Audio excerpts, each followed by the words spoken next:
Welcome everyone to Almost Cancelled. I am Peter, that is Connor, and we are going to talk about The Expanse, Season 6, Episode 6. It's called Babylon's Ashes, and it is the series finale. It hurts to say it. I don't want to say it. There's that still got books in it. There's that feeling right before, and don't say in it. Don't be so English. No, but, don't you tell me what to do. Don't you deny my cultural heritage. Your stupid heritage, shut up. So, there's that feeling you get when you start the final episode of a show. Like, you know, a show that you've liked, obviously. I mean, if you force yourself through, you know, years of a terrible show, obviously there's a very different feeling when you hit the last one. But, assuming you do hit the last one. Yeah. Sometimes you get really close to the end and just don't quite get to the last one. Yeah, you're talking about Arrow, I know you are. Anyway, but you have that feeling when you enter the last, and I've felt it many times before. I felt it with the hit television show, Buffy the Vampire Slayer. I felt it with Twin Peaks. I felt it with Mr. Robot. I felt it with Breaking Bad, and it won't be that long until I'm feeling it with Better Call Saul while we're on that subject. So it's a feeling you have every so often, and it's kind of special. It's kind of this weird attachment you form with media that is very unique to TV. Because, I mean, movies, yeah, if you got a trilogy or something, maybe you like the final one will have a bit of a feeling kind of like that. But it's definitely a different beast. And I had that feeling today when I hit play on The Expanse and knew it was the last time, at least in this current form. And we can maybe speculate a bit at the end as to maybe possible future things, but yes, a lot of action, a lot of things going on. Yeah, it does very neatly finish off the majority of what this show has really been about.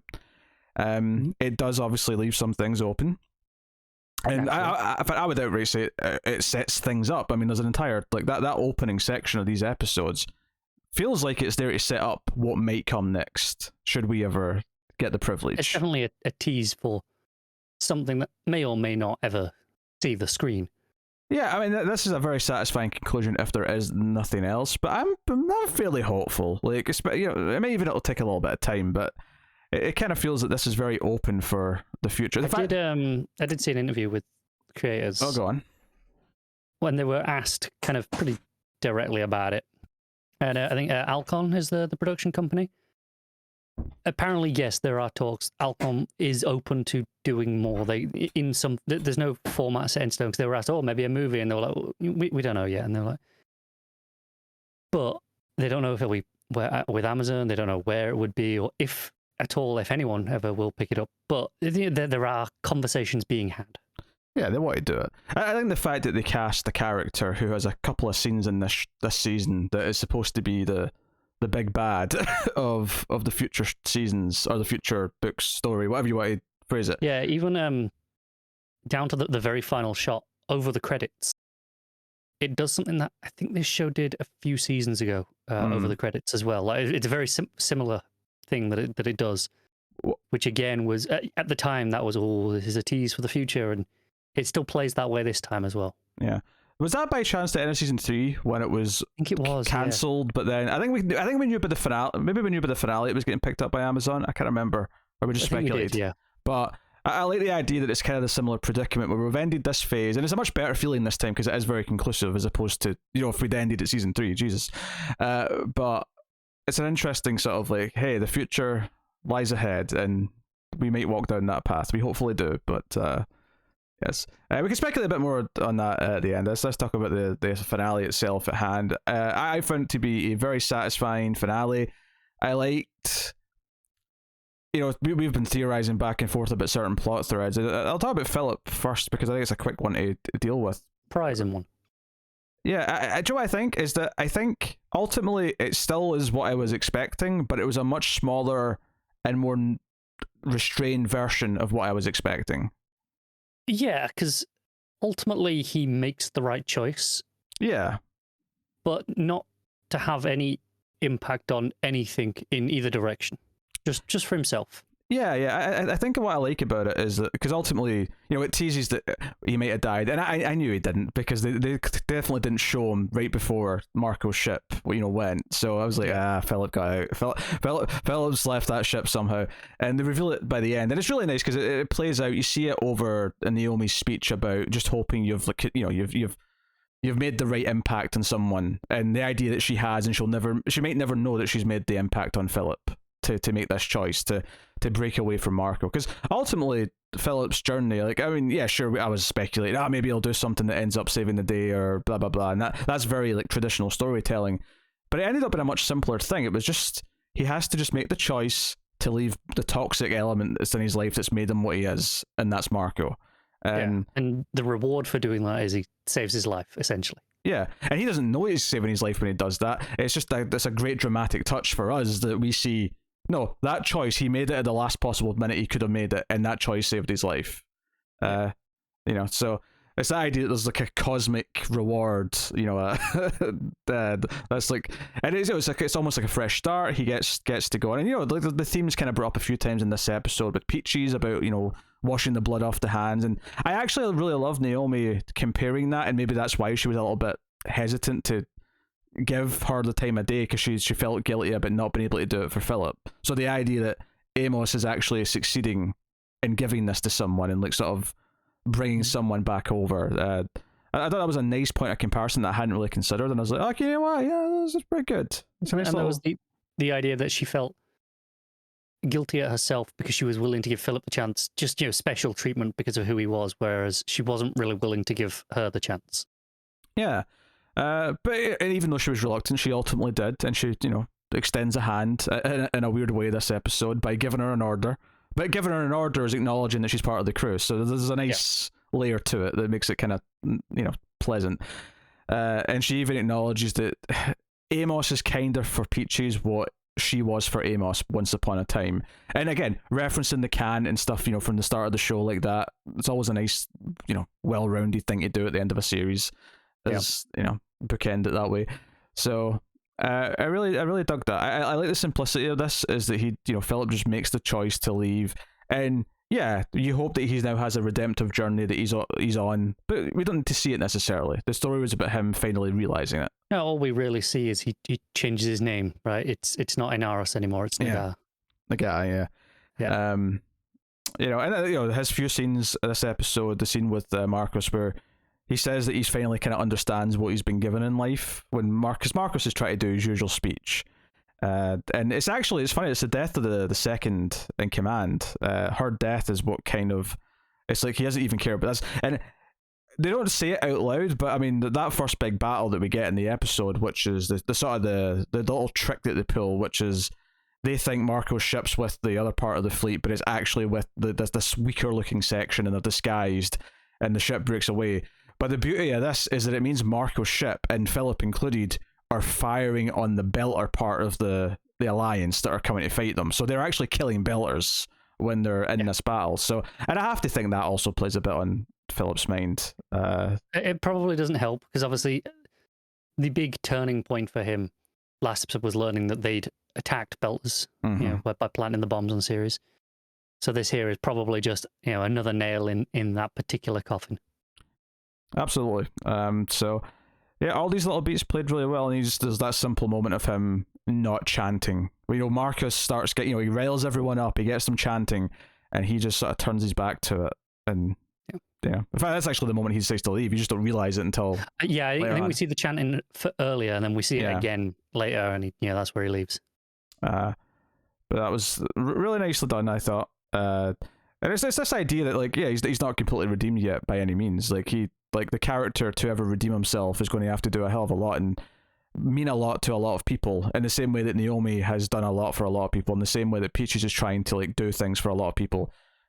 And I think that's kind of why this episode makes a very clear point of paralleling him with Peaches multiple times, just so that he hasn't had his redemptive arc yet, and sure, maybe he won't, but you assume he will.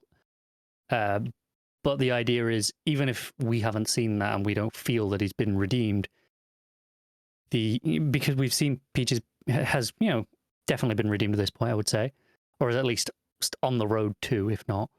And this shows that, okay, no, by comparing the two of them, it shows that he's definitely very capable of that same level of redemption. Yeah, if nothing else, it's about he makes the choice to try, and you hope he succeeds. You hope he finds that and he achieves it. But it's just everyone deserves a chance. If they happen to make it through the situations that they've put themselves in, they deserve a chance to, walk that path. So yeah, it's nice stuff.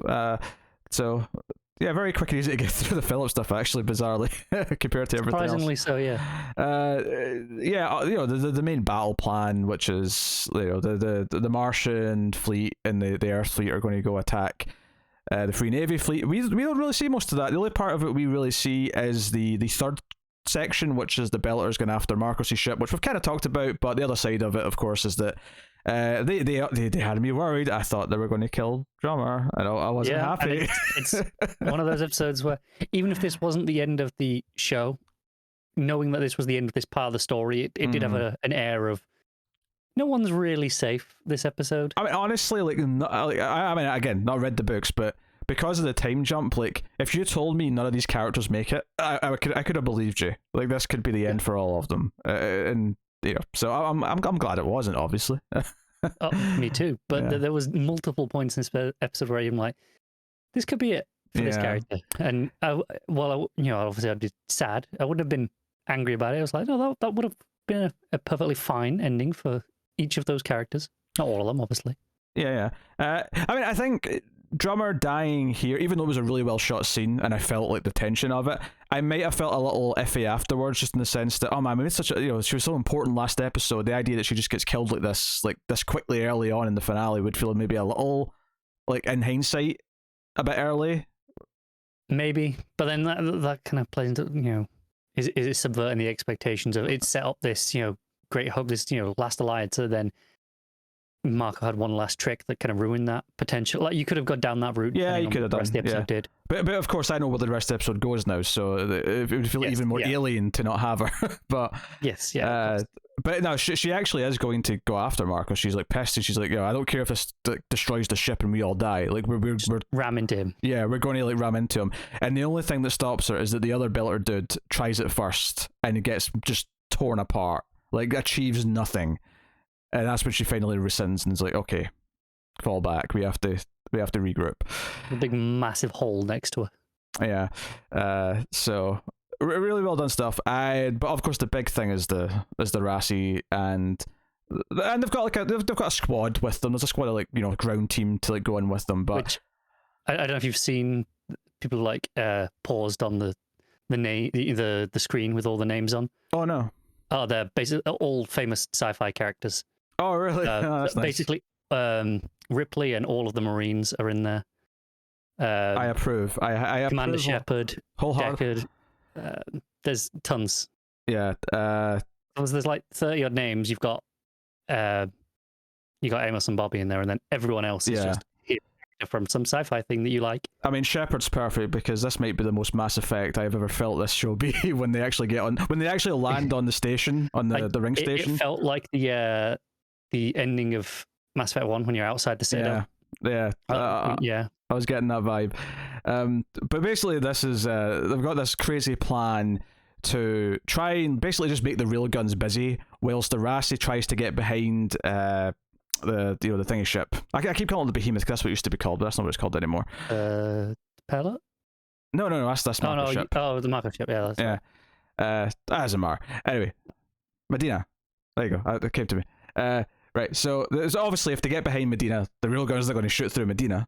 So that's the plan. But there's a lot of dodging. There's a lot of diving. There's a lot of maneuvering, and there's this kind of frustrating two-sided thing where all the ground team all go down, and I mean, I'm only going to call it this because of one of the lines. They say this. They feel like they're stuck in a toilet. But it was lots of little porta potties flying down to the station. Yeah.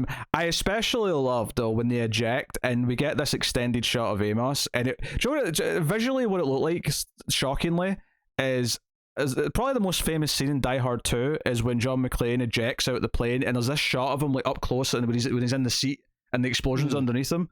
That's what the visual reminded me of, was Amos in this chair. But it lasts ages, and I think what I liked about this is that I noted that as all this action was going on and the Rassi was dodging things and we were cutting to Bobby and Amos talking inside the pods, it did occur to me, it's kind of funny how I've not really went to a shot of like the gunfire of the railguns like coming from the station. We've not went to that shot yet, and maybe it was a budgetary thing, maybe it was to save money, I don't know, but artistically, I think what actually ended up happening here, whether it was intentional or not, is that the first time you actually get to see it is when it's just this blinding light behind Amos as he's getting closer and closer to the station. So it had this like, oh, there it finally is, and it's like this shockingly, like, because every time it happens he's closing his eyes and he's like, his ears are ringing because it's this big cannon thing that's firing right behind him. Maybe it was a budget thing, given everything else, that we know. I'd suggest probably not. I think it was probably a choice. Yeah, probably. Because a lot of it gives you this idea, you're kind of with them. They're not really seeing it either, so we're not. And it's very... Yeah, it's doing the... Right? It's doing the boots on the ground sort of... How would I put it? Like Black Hawk Down style, where you don't get like a field of view of the whole battle because no soldier on the ground is going to see that. You get like their POV of it, effectively. Yeah, and that's kind of... It's very... A lot of this is very tight on Amos. Like, you're not seeing a big wide shot of everything around him. You're just kind of mostly kind of in on him, and it is that really tight claustrophobic feeling, and he's not seeing everything. So I'm assuming that was the choice. Yeah, and he's pissing himself. He acknowledges that no one goes out of battle with a full blood. Yeah. Well, he actually says die, but I'm going to assume he's already pissed himself by the time he Quite possibly. I wouldn't blame him going through that. But yeah, they land. So it's him and Bobby. But there's too much defense on, in front of where the because they're trying to take over the railguns, because the whole plan is that eventually if they take over the railguns, when Marcos and his ships come through the gate, they have the railguns and they can just mow them down if they try anything. But unfortunately that doesn't happen. We have a big thing where the railguns are attacking the Rassi. It really can't do anything to help because it's pinned down behind the station. Already lost more of the squad coming down than they expected. Yeah. And it's like, well, we're kind of pinned here. We can't, Rassi can't like give us air support. I mean, air in quotes. But what do we do? And basically, well, F it. And Bobby just goes on. Effectively, it's funny actually, because this is a little XCOM-y, but I actually thought of like something I think about when I'm playing XCOM is that when you do a move where you don't put someone in cover and you effectively go, like, I'm going to dangle them out in the open for the kill shot, but it might lead to their death. That's what Bobby did here. She dangled herself out in the open, and she takes out the power source of the railguns and kills a lot of them, but obviously not all of them, because they're still firing at her and she's getting hit. And it's very video gamey because you can see like on her display, her armor, it's like going red at parts, but it's getting weaker, and it's like, oh god, it's about to break. Yeah. The shields are going down. And then Amos, the crazy bastard, comes in and tries to like defend her as best he can, and of course they get saved at the last second by the Rassi, because now the railguns are down. The Rassi can come in and take out the bad guys. Yeah. But really good stuff. It didn't. It's another one of those moments where either or both of these characters could have died down there. Oh sure, then. Yeah. But Bobby especially felt like it was kind of a big, Right, but then Amos dying defending someone as well. Yeah. I could have seen that going down. Wonderfully calls back to their conversation a couple of episodes ago about being there for the person, having the back of the person next to you. Yeah. That's this moment. They set that up.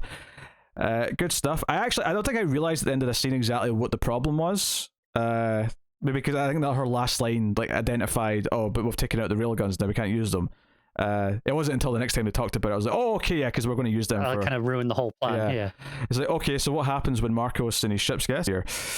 Well, we can run. It's like, no, we can't really do that. Well, we could set off an explosive and take out some of them. One of the ships, and maybe we'll take out one or two of them. Yeah, we've got a little bit of ammo. Maybe we can survive. Maybe we can take out a couple. We can do our best. Maybe we can take out Marco before we go. Is kind of the aim here. Yeah, but then Naomi, when she's analysing, because I was thinking about this actually when they were coming in, because we were talking about the fact that if when so many things go through the gates, it kind of builds up like energy or whatever, and eventually something gets nabbed. And she's like analysing the gate, and she's like, oh, there was a few that went missing, like a few of the pods did disappear, and she's like, why don't we use the gate? Why don't we like use it to our advantage and like intentionally wake up whatever's in there? So that's what I really liked about this is that even if we never get any more, it means that all the conversations we've had about this season were still relevant in this final episode, which is really nice. So that's because we were thinking up till this episode, we were thinking they probably weren't, right? Mhm. We were kind of the assumption that these were, along with the intro sections, kind of just these are there for if and when there's more down the line, as opposed to having a direct impact on the ending of this show. Yeah. So they have this crazy plan, which, if I have a critique about the episode, is that this might have, like, it's not so much that I don't like them trying to use the gate, is that it sort of goes so smoothly and easily so quickly that it does feel a bit quick, right? It's not so much because I get that it's a bit of a Hail Mary and like it will be an instant win if it happens, if it works. But I almost felt there should be like just a couple of minutes of just like, how do we time this? How do we get this just right? Like, this is the theory, but like it just kind of like cuts to them doing it, and it's like, okay, it's done. So I get it. We kind of see on the radar, we see the ships getting closer. They're timing it that way, right? Yeah. So they know kind of what they're doing. I guess just sell me on the risk a bit more, I guess is all I'm saying. I feel think like this is one of those things that if hypothetically we knew we were already getting more of this show, right? Let's say just hypothetically there was a season 7 coming. I think you'd probably be more okay with this because you go, there'll be consequences for this action still. They're just not yet. Whereas now it's a more like, well, maybe there's never any consequences for this that we see. So you want something more in this moment. Yeah. But so I mean, I'm not entirely sure how Marcos knows to some extent what's happening. I don't know if they have some information about these ships disappearing that the others do. But it is very clear that he is aware of what's happening to him, as it does. I mean, maybe not exactly. I mean, I'm sure he doesn't know exactly what happens to these ships when they go through.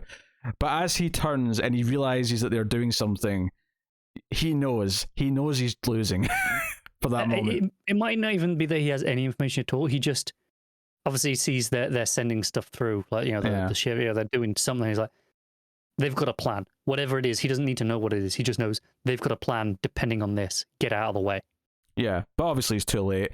And we get the slow motion of him like disintegrating as all the red kind of tentacles, I guess, if you want, for lack of a better term, are kind of whooshing past him. We didn't really speak about this, but he kind of like lost anyway because he was trying to get through the ring, and go and talk to his allies on the other side, but he'd lost all those allies already. Yeah. Well, that was something that ties into the Laconia stuff. Is obviously we'll talk about the opening stuff later properly, but the stuff with the general dude, like he is just sort of looking up at the proto-molecule enabled station or weapon, whatever it is, and this is kind of what inspires him to then. And the first time we really get to see him talk and live with Marcos, he says, yeah, we're not allies anymore. Our ring gate is now closed. If you come through, we will destroy you. And he feels very confident to say that, which I thought was actually really a good bit of setup, actually, because it kind of sold that, okay, they've started like a new civilization. This is a new faction, effectively, and a new group. And he is so confident based on whatever they have done with that proto-molecule. And even the last line of the episode is Holden saying, but that sample of the proto-molecule might come back to rear its ugly head, and Naomi's like, just enjoy the piece for a minute. Just enjoy the rest. That felt a little bit meta to people like us going, oh, but that's that, and it's more like, just enjoy this episode. If there's no more, just enjoy this. Yes, but so that was intriguing. Obviously, Marcus never expected to lose the railguns. I think even if he'd lost this ally, he was still expecting, up to a point anyway, to like retreat behind the railguns, and that would still be, we still control the station, we still control the gates. He still has his definitely place. Ruined most of his plans. I think, even if he hadn't lost. Yeah. When it gets towards the end, it's really more about just like the Rassi crew surviving, really, because if they can't fight him off when he comes through with his ships. So that was ultimately what it was about. And we care so much about these characters, and it did that great thing of giving them that Last Supper style moment where they all sit down and they're kind of having a happy meal. And there's a good little lead-ins to that. That's where Holden sort of says that he's happy that Naomi gave Peaches a chance, and Peaches points out to Amos that, for a guy who's like so tough and always says that he's not a hero, you seem to sort of stumble into it a lot. So, and then Peaches' thing, of course, is that she has a terminal disease. Caused by overuse of her implants. Yeah, this was consequence for what she's done. This idea that, there's always consequences for the bad things you do. And I think it said she had something like 5 years to live. Yeah. I never cut the name of the disease, but it was like she goes to the med bay, she plugs her arm in, and it's like average life expectancy 5 years. And part of me thought later on, because it's like a scene or two after this where Amos is like, oh, I'm going to go down with the ground team. And she's like, but we need a mechanic. And he's like, ship's got one, it's you. And I was like, maybe you should tell him that you're randomly collapsing at various points, because that feels like a really important detail that might get in the way of doing your mechanicking duties. It does, but it's all right in the end. Oh yeah. I mean, I think the overall sentiment all plays really well. Obviously, you have the moment with her where it's like, oh, did she die? Yeah, because it looks like she gets hit in the head when she's going down to fix something. And we've obviously learned about this illness, and she's trying to fix it, and it plays like she's going to use her implants to kind of solve the problem. And again, I didn't stop and read the entire prognosis of this illness, but it sounded like the more she uses it, it kind of, she could just die at any moment from overuse of it. So it's a case of, every time she uses it could be the last time, sort of thing. Yeah, and she's probably going to be cutting down her time every time she uses it as well. So it's like, I don't know what each use costs her, like maybe 3 months a pop or something, but like it'll whittle down. So and instead, obviously, it plays it that she's perhaps she fixed it the old-fashioned way and didn't use it that way, and she just actually just hit her head as opposed to dying from this thing. Yeah, so all very good. Action was all pretty exciting. It's really at this point it's kind of hard to fault just how good the action's been in this show. Was it the best action scene this show has had? Probably not, but that's only because it's had like numerous excellent space battles which are kind of above and beyond like anything else the genre has offered us, that feel is grounded. I mean, even like I'm sure people can point out inaccuracies or things that don't quite work or so on and so on, but in terms of emulating the feel of realism as opposed to actually being completely realistic, which is not important really, they nail it, right? It's the same, like I compared to Black Hawk Down earlier with one of the camera techniques, but that's the same thing. Like I'm sure there's lots of things in that movie that are not realistic, but it feels realistic when you're watching it. It feels like you're down on the ground and you're in the dirt and you're surviving, and like that's kind of what you're going for. So what you feel is more important than what's actually true necessarily. To a point, absolutely. It can be. I mean, you can go too far, and it's like just you can't accept. If people start breathing in space and doing, cartwheels and stuff. Like, yeah, I mean, it'll ruin the immersion. Yeah, you can do a cartwheel. You'll just do a cartwheel forever. Well, you need something to push yourself off at the start, though, right? Well, yeah, I'm assuming that you could have thrust boots. Yeah, okay, so you could have a little... At that point, you're just spinning with your arms and legs outstretched, but if that's not a cartwheel in space, then what is?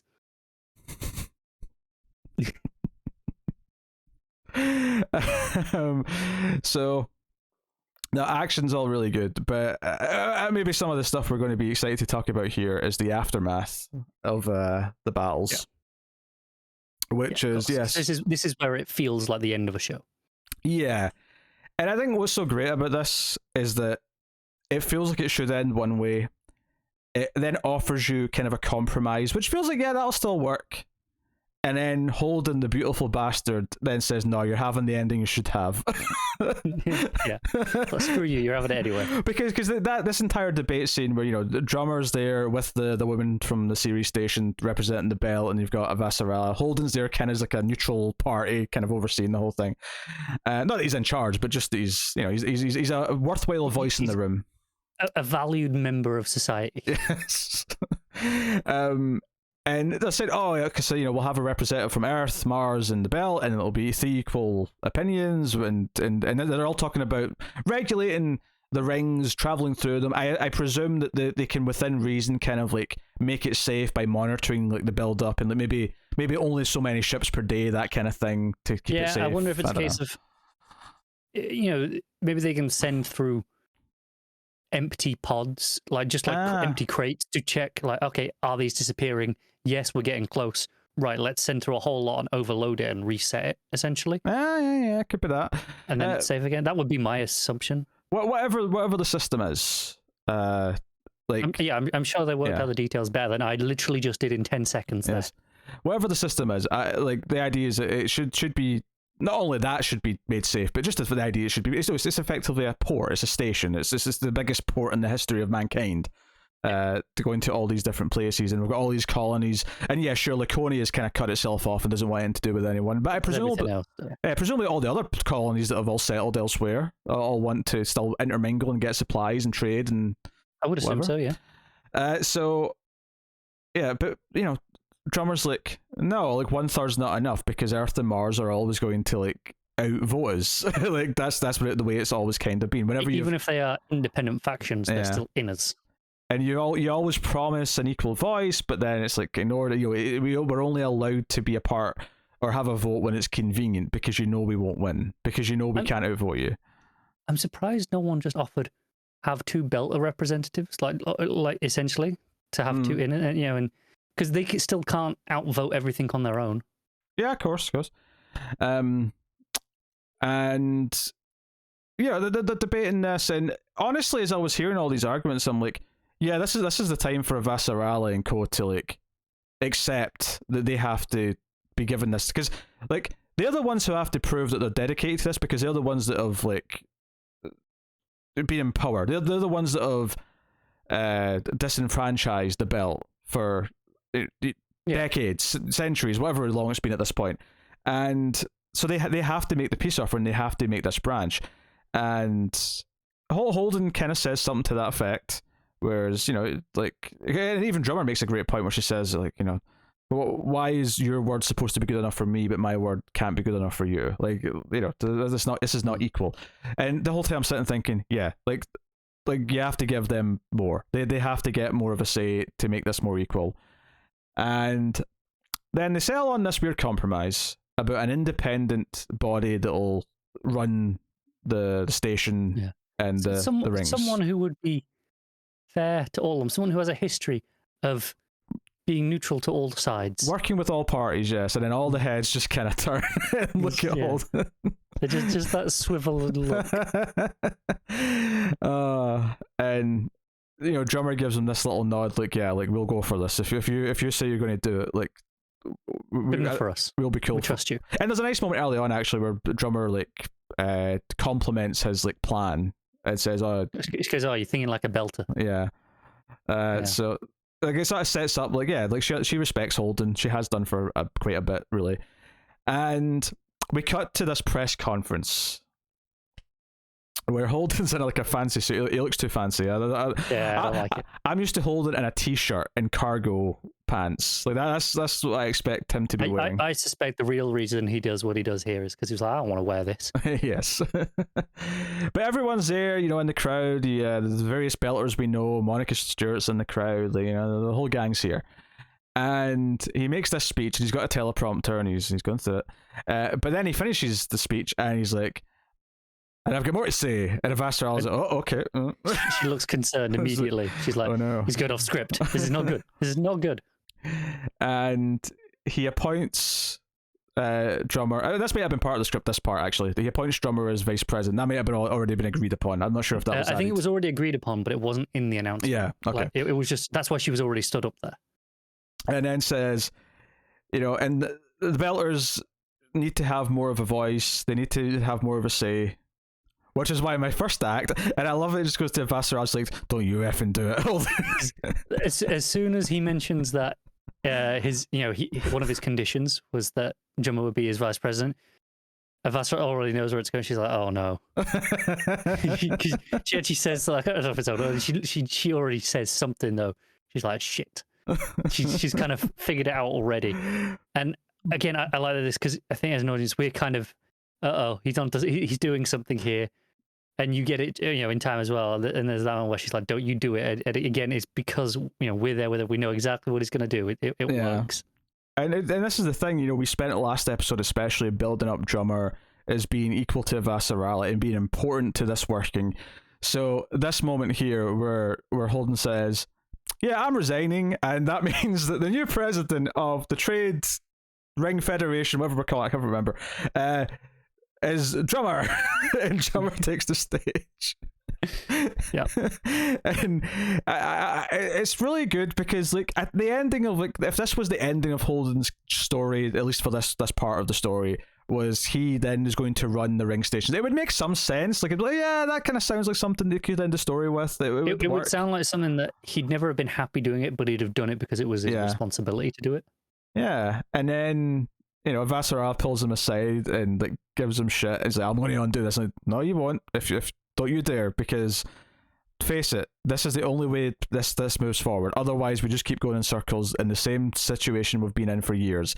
Because that was one of the things he brought up in the previous scene was Marcus was an awful human being. He was an evil piece of shit, but he was able to do what he did because there was anger, there was fear, there was all these things because of what these relationships were.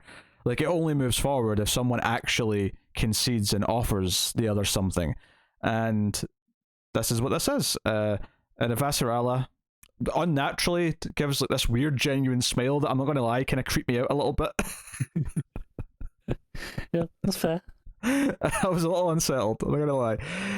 So, yeah, all good stuff. And our final scene with the character, although obviously cutting to Philip escaping over Naomi's speech, but we should mention a bit more of her speech here. In particular, when she's talking about Holden, because Holden's saying, "I hope he did the right thing," and she's like, "You did the right thing because you didn't do it for the accolades. You didn't do it for someone to know you did it. You didn't do it because it would get you anything. You did it because it felt the right thing to do. You didn't get anything out of this." Because they even joke, "Oh, maybe there's going to be a lot of transport again. Maybe we should be a security ship now." What are we going to do now? Bodyguard escorts. Yeah. I saw a great point actually, because they used the ship they used as a shield when they were going in the ring. Was an ice hauler. Yes. Yeah, I remember. That's what the can was. Oh, was it? Okay. Yeah, there was a callback to there was the same type of ship. That makes sense. That's a nice touch. But I just, there's a lot of nice sentiment at the end of this. A lot of hopeful tones of just hopefully you're doing the right thing and maybe this is finally the right choice has been made. So it's very interesting in thinking about it as a 9-part story where we've got 6 parts, and I'm just thinking about the books and it's very interesting that they chose to have what feels like a story that spans 2/3 of their entire narrative. And then there is this jump where you have this new... it's kind of born out of some of this stuff, but this definitely feels like a pivotal end for this part. There's definitely a reason why people kind of seem to refer to it as 3 trilogies. Yeah, I think that is pretty true. And I think that's been fair in this show. It's felt like 2 sagas, right? Yeah. So seasons 4 through 6 are definitely the Marco and Aros war, if you will. Yeah. The build up to it, the introducing him and all that stuff. Yeah. So you definitely can distinctly split the show into 2 in that sense. Obviously, it neatly fits together, but it does have those 2 distinct chapters. Really neat how those are 2 different broadcasters as well, right? It's kind of weird.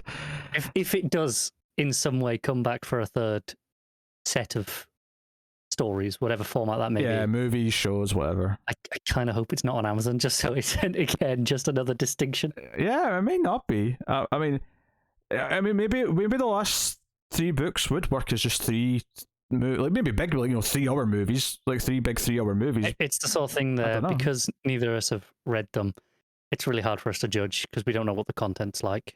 Yeah. Could you have cut down any of the books we've had up to this point adapted into say 3 hours each?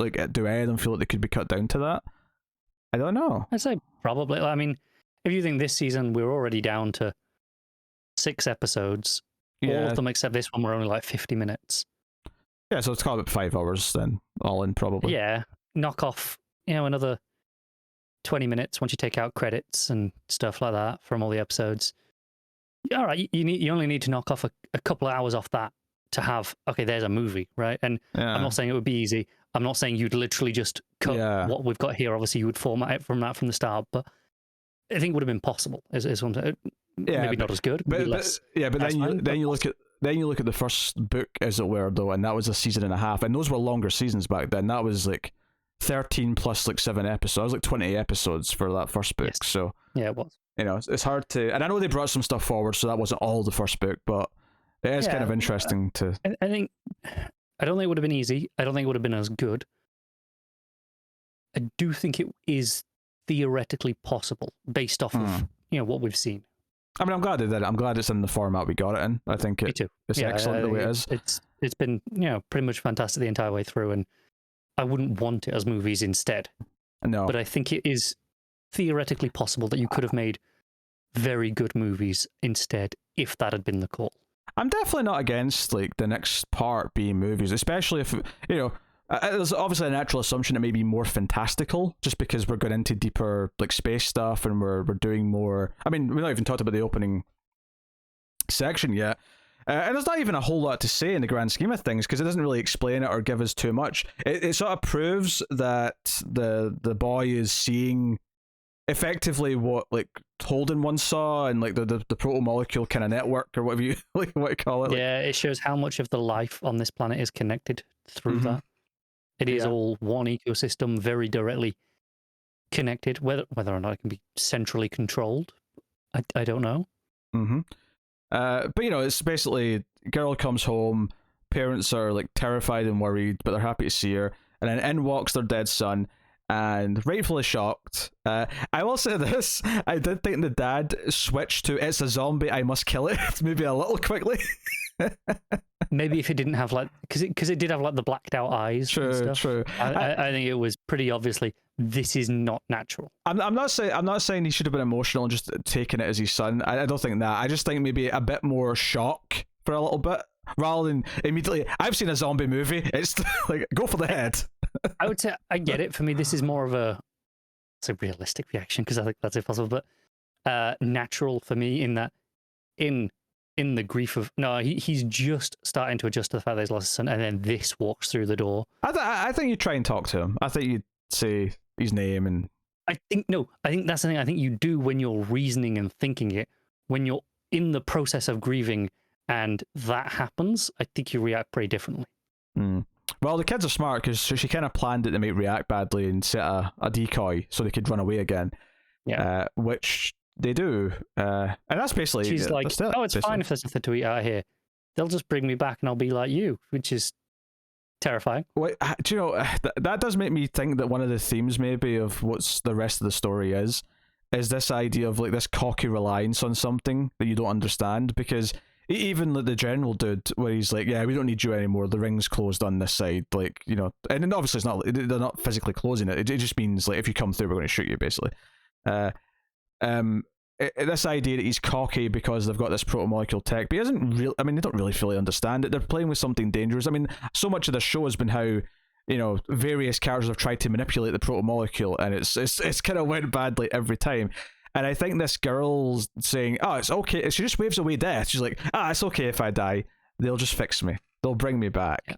But what's the cost of that? Like, sure, this boy seems okay, other than the fact that he looks different right now, and he can heal, but he has the Wolverine healing powers, just, while we're on it. What I'm saying is, over-reliance on a mysterious technology from ancient civilizations, that definitely doesn't sound like Mass Effect now, does it? Mysterial sounds like... I said mysterious, I changed it. It sounds like a cereal that has mystery flavors in it. It's mysterial. Or it's a mystery venereal disease. See, there's no part of that version that's fun. I didn't say it was fun. Just it's an explanation for what the word could have been.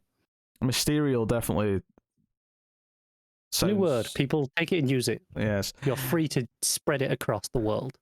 Yes. So, I mean, yeah, all this opening stuff, like, now in hindsight, other than perhaps introducing the general a bit so that we kind of had some context for him when we see him talking to Marcos. Sure. I think it more to the point, though, if let's say hypothetically these scenes weren't in there at all. Mm-hmm. You just don't have that moment with him with Marco, and it's fine. You don't lose that much. Yeah, I guess. I mean, I kind of like it, but yeah, I guess. No, I like it as well in context of, okay, because we've seen what's going on over there. But if we hadn't seen any of that, if there was no hint of any of this stuff, I don't think you'd be mad that it wasn't there. Yeah. Well, if it wasn't there, I wouldn't know it wasn't there. Exactly. So you wouldn't feel, but I don't think you'd feel like it was lacking. Yeah. But I mean, as I was saying though, these opening sections, they are purely about what could come next. These opening sections aren't really about the story of this season. They're a separate little mini story that is almost here to, like, you know, drive interest, make people want it, make people want whatever this next crazy part of the story is, to build it, you know, and say, hey, people are waiting for this. Fandom worked once. Maybe it can work again. You never know. And so someone get the plane with the message out. Yeah.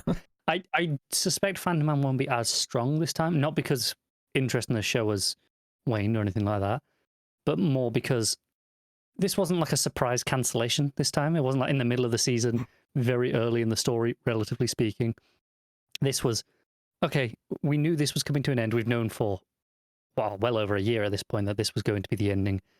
It had, those teasers aside, a pretty satisfying conclusion that did feel like an ending where, don't get me wrong, I want more.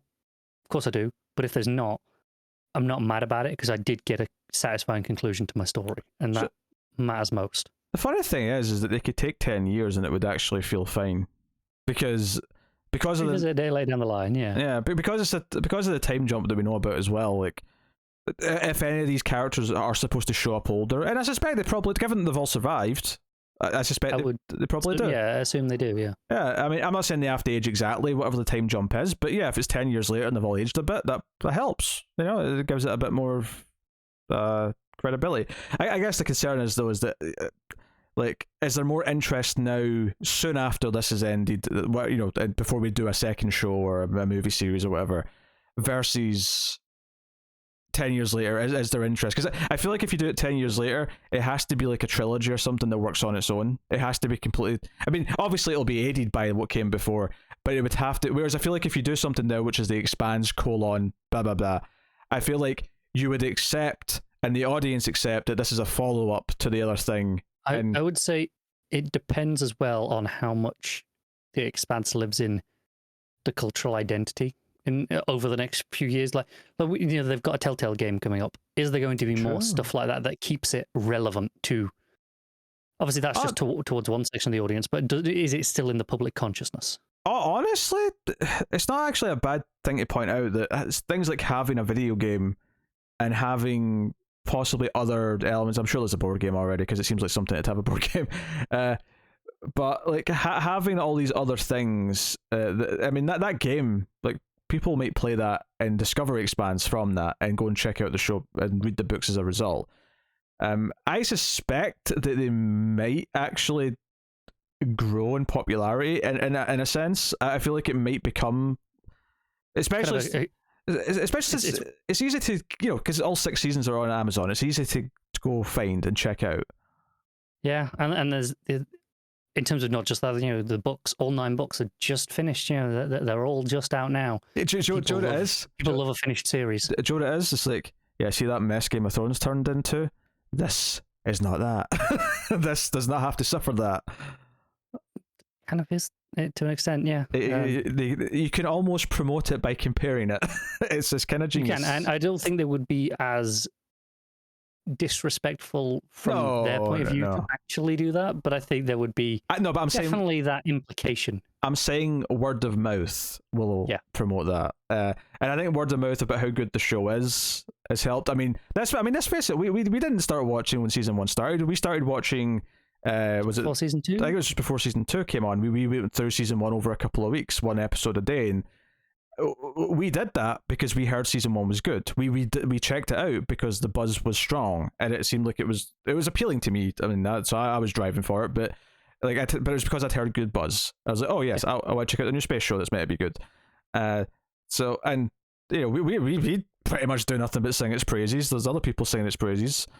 Yeah, and it's not that it's a small show, so I don't want this to sound bad, but it'll probably become more of a cult classic as it goes on as well, in the sense of the people who like this show are probably never going to stop liking it because it had a solid ending that didn't disappoint people. For sure. And it'll just grow in popularity over time, I'm sure, even if it kind of fades from oh, there's a new episode, it's the talk of the town right now. I'm sure over time it'll become one of those things that people are just like, oh, that's there. Oh, for sure. It's going to be right alongside Babylon 5 and some of the Star Trek shows, Firefly. Yep. Battlestar Galactica is a very strong comparison in a lot of ways. Although that ending's a bit more divisive, but it certainly aesthetically and the sort of grounded military sort of thing that goes for definitely feels a lot more comparable to this than say some of these other shows. And again, compared to some, not all of those other shows, but some of them definitely, this has a solid ending that, especially now in the age of streaming, where a lot of people won't even start a show if it doesn't have an ending, or if they don't know it's getting an ending at least. Yeah. But now that it has ended and it has a good ending that people will say good things about. Yes. Yeah, that doesn't obviously we're positive, but the general reaction does seem to be pretty positive. That is a very double-edged sword, though, because I can sympathise why you don't want to risk something that doesn't have an ending. You not watching it contributes to it maybe not getting the ending. So, yeah, I mean, just this last year, I really enjoyed season 1 of Debris. It got cancelled after one season. I'm upset about it, but you take that risk. But when it pays off big. So, and that's when it happens. Even more with niche things, like, cause sci-fi, not that it's a small thing in general, but there's a pretty vast portion of the population that will see, oh, it's sci-fi, and just won't touch it. It doesn't matter what it is, doesn't matter how good it is, they just have no interest, right? So there's that audience limited, and then you've got these people who will, okay, well, only if it's got an ending, and it's the same sort of thing as, there are people who will read comics, monthly comics where, oh, I don't want to read this smaller character. I don't want to get into this comics. It might get cancelled after 6 issues. But the more people who think that, the more likely it is to get cancelled after 6 issues. Yep. It's a vicious cycle, and I understand not wanting to get invested in something and then have it taken away from you. That hurts. We've been there, right? Oh yeah, we've been there with this show. But that's the thing. You have to invest to give it a chance to thrive. It's kind of part of the message of the show in a weird way. Like you have to actually take the risk, take the chance, and hopefully you make the right choice and hope for the best. Obviously, they're not talking about media being cancelled or continuing. That's not remotely what they're talking about. But you can apply it to that quite easily. So, I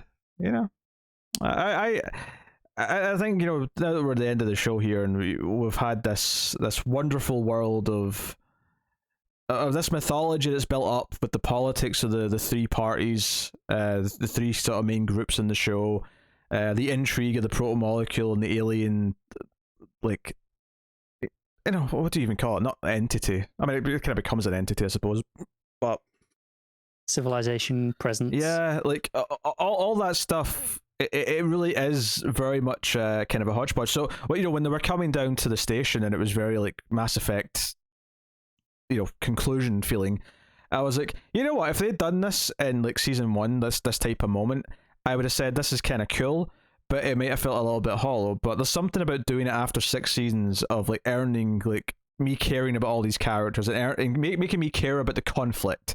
That this feels like it matters, everything they're doing. And that's special. It's so rare that we've had boots on the ground stuff. There was the stuff with Bobby in season 2, I think, or maybe even early season 3. 2 and 3, exactly. But again, there wasn't tons of, and it was usually just her, or with a small squad that tended to get wiped out pretty quickly usually. Whereas this was quite bigger in scale, obviously, because it's the ending, but in terms of just the amount of people involved in this ground assault as well. Yeah, no, it had that epic feeling.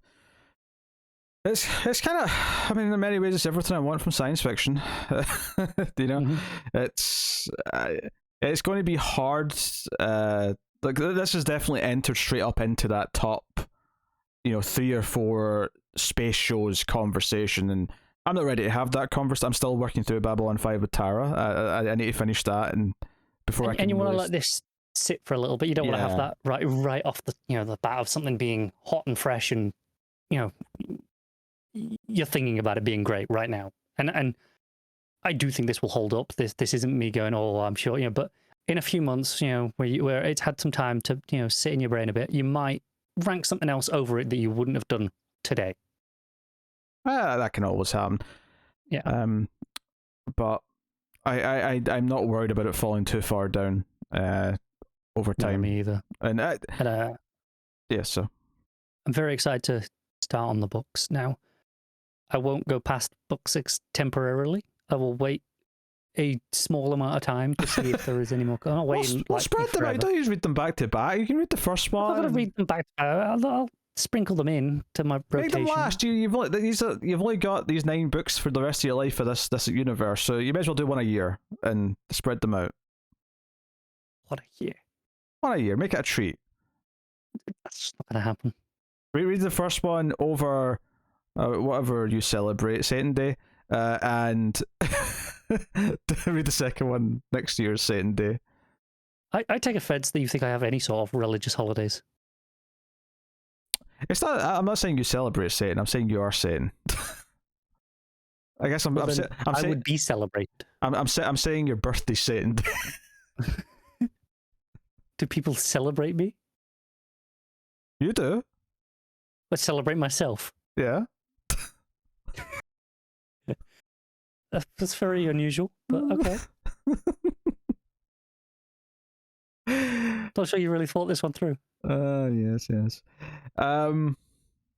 Here's a question. Best season? I'd have to stop and think about it. I can tell you now, I think 4 is the weakest season. Okay. And in context, again, 4 is not bad. I like 4. But I think it stands out as immediately, that's the one I'd say is the weakest. I think it's where, okay, they had this jump to Amazon, they changed the format a little bit where, obviously we got all at once. I think they kind of knew that when they were writing it and wrote a little bit differently. And it was very self-contained. So much of it was set in the one location. I think it felt lacking in comparison to other seasons, but not that it was bad. Again, I want to stress that. Still like it. Yes, that's fair. Beyond that, I would have to give it a lot of thought, I think. It's such a serialized show, it's hard not to kind of feel that it gets better as it goes in many ways. But yeah, I will say season 3 is, I think, where it went from being great to this may actually be like the best show, or one of the 2 or 3 best shows on right now. And I say one of the 2 because season 3 I think was airing the same year as Mr. Robot and the Return of Twin Peaks as well. No, I was thinking Twin Peaks. I'm pretty sure that was 2017. Was Better Call Saul not on that year? Well, it might have been. Yeah, I mean, I'm not that's what I mean. that. Like, it had stiff competition. Was my point. Yeah, I'm not excluding that. It was just, but those were the 2 in my head that I was thinking about, because I remember thinking Expanse might win show of the year this year if it wasn't for the fact that David Lynch came out of his slumber after a decade to make Twin Peaks season 3. That's fair. And like, I think off the top of the head, you want to give it to 6 because it had a big, satisfying, concluding ending. But it's the shortest season, so in some ways it's probably got the best average per episode, right? But sure. Yeah. I think gut instinct is either 3 or 5 would be best. But I'd have to think about it. I think I inched towards 3 for the reasons it's where it's where Drummer became a major character. It's where the interest in Medina Station as what it was. Ashford came in then. That was the end of the oh god, I forgot his name there. Oh, it's been so long since we had him. Thomas Jane's character. Miller? Yeah, there you go. It's been so long. I'm like, what's his name? Like all that stuff came to a close. That said, though, like I do think the character drama with Naomi and Philip and Marcos last season 5 was pretty great. I think that's why I say 5 or 3. Yeah. But like I say, it's a serialized show. It's hard to kind of pick them out like that because, especially when they do run so seamlessly into each other for the most part. Like I say, 4. I remember we even said at the time it felt like an interlude season, where it was like this transitionary period for the show. I think that's another thing that leads to it feeling quote unquote weaker. But like 1 to 3 is clearly this whole thing, and then 5 and 6 are very tight as this one thing, and 4 kind of transitions between them. It sets up a lot of things that are in 5 and 6. And I think it probably fits neater into that trilogy if we're going to go with that. But it definitely feels separate to the others. And yeah, it's hard to choose. Yeah. Well, all right. I think we can call it. That is the Babylon. So, sorry, no, it's because we're talking about Babylon 5. That is the Expanse series finale. To be fair, it's called Babylon's Ashes. Babylon's Ashes. And I was about to say something. And I was looking right at the title on IMDb as I was saying I actually thought that was going to be your excuse, so I was going to let you off. Well, to be fair, I think that's actually what it was, because I am guilty sometimes of saying what I'm looking at rather than what I'm supposed to be saying. I've done it before. Oh, I know. When I was streaming the other night and someone said someone's name in the chat, but I was going to yell at my cat for doing something, and I yelled the person's name in chat at my cat instead of my cat's name. So I have a history of doing that. But yes, Babylon Ashes is the title of the episode. And the final, well, not the final book, but the book this was based on, the final season's book was called Babylon's book Ashes. 6, right? Yes, book 6. Yes, that's the one. So yeah, let us know what you thought of the show and the finale. And do us a favor, do not spoil what's in the rest of the books for people in chat or us, because I saw people talking about the show earlier, right? I was sort of glancing after I watched it, and there were some people who were saying, all right, just spoil the rest of the books for me now. I'm like, what are you doing? They might make something in like a year's time. Those are people without hope. You and fools. Also, please don't spoil it out. Even if there is no more, I'm just going to read them, so it's fine. I might give and eventually read them if I ever truly believe they're not coming, but by that you mean you'll listen to the audiobooks, yeah? Probably. I don't know. I mean, by the time I give up hope of them making something, where they flat out say it, we're talking years here. Oh, I'm not waiting that long. I might have retired and just spend my day reading on the golf course or something. But at this point, reading on the golf course, that was a strange mixture of retirement choices. Not reading by the pool, reading by the beach, the golf course. Well, you take a swing and then... Well, then stand and read the book while someone else takes their swing. Well, you get in the golf cart and you read your book. How long do you think you're in the golf buggy for? You've not seen how far I hit a ball. Touché. Well, yes, let us know what you think of the finale in the show in the comments. Like, subscribe, ding the bell for notifications. And I did mention Babylon 5. It would be silly not to promote the fact that myself and Tara have been reviewing Babylon 5. We just hit season 4. That is a very serialized show the more it gets going.